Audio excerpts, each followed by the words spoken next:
In preparation for Muhammad's conquest of Mecca, there were three major obstacles for him and his army: the tribes of Najd, the tribe of Quraysh, and the Jewish city called Khaybar. He already had a 10-year peace treaty with the tribe of Quraysh, and next on his list was Khaybar. It was a strategic decision due to the fact that the Jews living in the city had a strong military presence. If he took out Khaybar first, then after defeating them, it would be easier for him and his army to conquer Mecca and soon after the whole of the Arabian Peninsula. Muhammad's army arrived at Khaybar and conquered them. Muslims until this day are very proud of this battle. After the defeat, the conquering army was given a feast by the survivors of the city.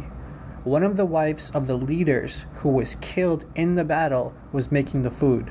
What she did next will go down in history as one of the biggest documentable proofs from the Quran and the Hadith that Muhammad was a false prophet. But before we get into that, as the story goes, she poisoned the food. One Hadith of this account in Sunan Abi Dawud says, quote, "A Jewess presented him at Khaybar with a roasted sheep, which she had poisoned. The Messenger of Allah ate of it, and the people also ate. So Muhammad sent for the Jewess and said to her, 'What motivated you to do the work you have done?' She said, 'If you were a prophet, it would not harm you. But if you were a king, I should rid the people of you.' The Messenger of Allah then ordered regarding her, and she was killed." Unquote. Muslim scholars agree that Muhammad died from this poisoning. هل مات رسول الله صلى الله عليه وآله وسلم متأثرا بالسم؟ نعم. As a result of this poison, he felt a pain, and he felt the effects of this poison for the rest of his life, for the rest of his 4 years. He has now 4 years left to live, for the rest of his life. So much so that on his deathbed, when he has a week left or a few days left, he will mention to Aisha that, "Oh Aisha, I can still feel the effects of that poison from the Yahudiyya of Khaybar. I feel it in my heart arteries, and I feel that now is the time the poison has finally reached my heart." Now, his death was written, but the poison was one of the causes that made that death more painful. He's still feeling, he says to Aisha, "I can still feel the pain of that poison to this day." Some Muslim scholars, including the companion of Muhammad, Ibn Mas'ud, actually refer to Muhammad as a martyr because he died by this poison. كان يقول قطع أبهري، يعني بيحس بآلام الأبهر اللي هو الأورطة، يسموه عندنا في المدرسة لما درسناه في الأحياء يقولوا إيه؟ الأورطة، اللي هو في العربي الأبهر.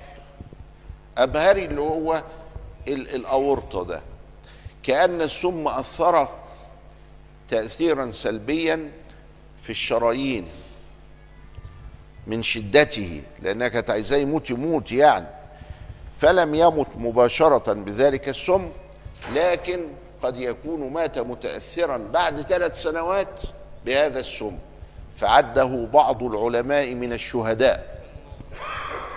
Quote, "Because Allah the Exalted pushed away the harm of the poison after He showed him the conspiracy against him with a miracle, which He manifested to him with the speech of the shoulder of the lamb, then Allah protected him from its harm all his life until the time of his death drew near. So the poison prevailed over him. So he found its pain, and Allah wanted martyrdom for him with that meal." Unquote. Okay, so Muhammad conquers Khaybar, has a feast, gets poisoned, and it eventually killed him. The rest of the hadith, cited from Sunan Abi Dawud earlier, goes, quote, "He then said about the pain which he died, I continued to feel the pain from the morsel which I had eaten at Khaybar. This is the time when it has cut off my aorta." To quote another hadith from Sahih al-Bukhari, narrated by Aisha, quote, "The Prophet in his ailment in which he died used to say, 'O Aisha, I still feel the pain caused by the food I ate at Khaybar.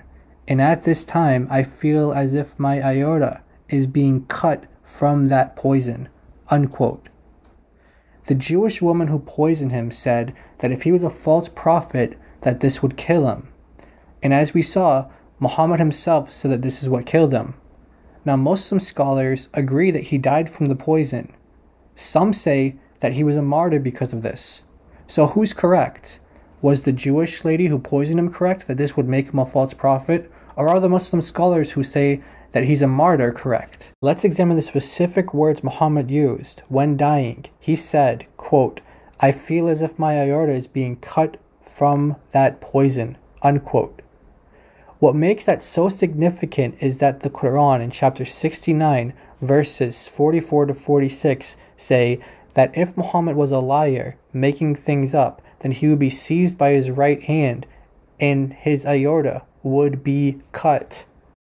That means that if Muhammad was a false prophet, then his aorta would be cut. That's exactly what Muhammad said happened to him on his deathbed. Muslims, how do you answer this question? The Jewish woman who poisoned Muhammad said that if he were a false prophet, that he would die from her poisoning. It turns out she's correctly in line with what the Quran says. Muhammad died from her poisoning and said that he felt as if his aorta was being cut. The exact death that the Quran says will happen to him if he is a lying, false prophet. How do you reconcile that? Until next time, Jesus is Lord, and Muhammad died the death a false prophet would die according to his own testimony.